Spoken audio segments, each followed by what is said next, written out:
మంటల బొమ్మల కొలువు రంగవల్లుల రంగుల నెలవు సంక్రాంతితో శ్రమలకు ఇక సెలవు మంచు మేఘములు కురిసెను తల్లు కన్న బిడ్డలు చేరెను ఇల్లు తల్లిదండ్రుల గుండెలో తిరునాళ్ళు హరిదాసు హరినామ సంకీర్తనే సంక్రాంతినే పిలిచెలే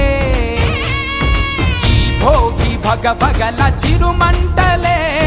భాగ్యాలు అందించెలే చుట్టాల బంధాలు చుట్టేయగా కను పాప కనుమయ్యగా ఓ పాకిట్లో రాగాల రంగత్తుకు మునివేళ్ళు ముగ్గేయగా తూగే పందెము కోళ్ళే ని భీమవరం ఏలూరే రాజమండ్రి రాజోలు అత్తి అమలాపురమే ఎగిరే రంగు పతంగే నైలాను మాంజా